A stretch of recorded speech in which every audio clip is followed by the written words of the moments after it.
देखिए, मुख्य तौर पर 3 वजह हैं इसके पीछे। एक तो ये है कि इस साल फॉगी डेज काफी कम रहे, फॉग लगभग ना के बराबर रही, उससे टेम्परेचर दिन में बढ़े क्योंकि धूप आ गई। दूसरा, इस बार विंडी भी काफी रहा, हवाएं भी काफी स्ट्रांग रही कई दिनों। अगर आप बात करते हैं अक्टूबर, नवंबर, दिसंबर और इवन जनवरी में भी, तो हवाओं से होता है कि जो एटमॉस्फेयर की हवा होती है वो मिक्स हो जाती है, तो उससे तापमान में बढ़ोतरी होती है। तीसरा मुख्य वजह कि अक्टूबर नवंबर लगभग ड्राई थे कंप्लीट, और पश्चिमी विक्षोभ बहुत कम आए भी तो दिसंबर एंड में आए।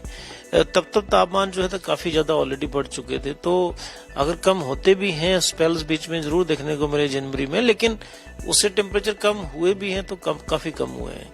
और उसके बाद जो है अबव ऑल तो आपको पता है क्लाइमेटिक चेंजेस हैं आजकल। जब आप देख रहे हैं कि सीजनल चेंजेस हैं, मॉनसून भी डिलेड है और विंटर भी डिलेड मोड में चल रहे हैं आजकल, और एक्सट्रीम वेदर इवेंट जो है काफी बढ़ रहे हैं कुछ सालों से आप देख रहे हैं। तो एक क्लाइमेटिक चेंजेस जो ग्लोबली भी आप देखते हैं कि हो रहे हैं, तो वो भी एक बैकग्राउंड में रीजन है।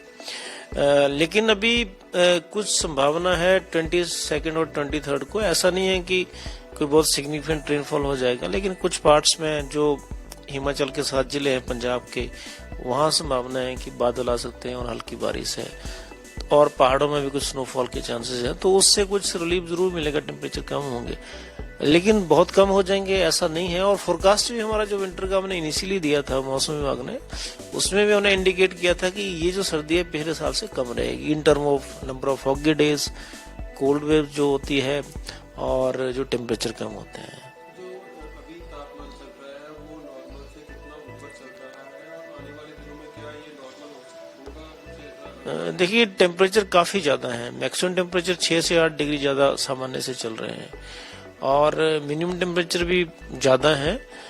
देखिए, कुछ अंतर आएगा कल के बाद, कल और परसों में कुछ फर्क पड़ेगा, करीब 3 से 4 डिग्री नीचे आएंगे टेम्परेचर, और थोड़ा टेम्परेचर तो कम होंगे, लेकिन फिर से एक बार राइज करेंगे, क्योंकि ये उसके बाद फिर से ड्राइनेस है, वेदर ड्राई है, कुछ हवाएं भी चलेंगी। और मुख्य बात यह है कि फॉग भी थोड़ा कम रहेगा आने वाले दिनों में, क्योंकि विंडी वेदर रहेगा, सरफेस विंड्स रहेंगी, तो फॉग कम रहेगा। बाकी एंड ऑफ जनवरी में भी कुछ मौसम में बदलाव आएगा, कुछ खराब रहने के चांसेस हैं। तो जनवरी में तो ये बीच बीच में कुछ ठंडा मौसम आपको देखने को मिलेगा।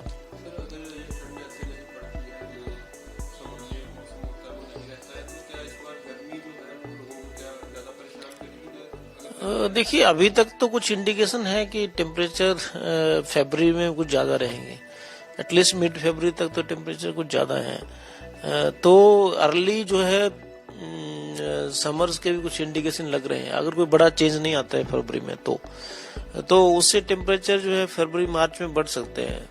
और फिर उसके असर तो आपको मालूम ही है कि जैसे खेती में होते हैं, पानी में उसके असर होते हैं, और दूसरे जितने भी सेक्टर्स हैं, और खासकर खेती में फिर क्योंकि फसलें ज्यादातर मैच्योरिटी भी होती हैं तो जल्दी पक जाती हैं, और ग्रेन फिलिंग पीरियड भी कम हो जाता है, तो उस तरह से प्रोडक्टिविटी वगैरह के इशू आ सकते हैं। लेकिन अभी बहुत जल्दी है कहना, वो हम उसके ऊपर पूरा मॉनिटर कर रहे हैं, असेस कर रहे हैं चीजों को।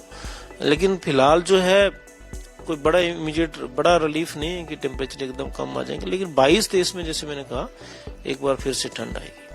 अगर आप ये वीडियो YouTube पर देख रहे हैं तो हमारे चैनल को सब्सक्राइब करें और बेल आइकन को दबाना ना भूलें। अगर आप Facebook पर ये वीडियो देख रहे हैं तो हमारे पेज को लाइक करें।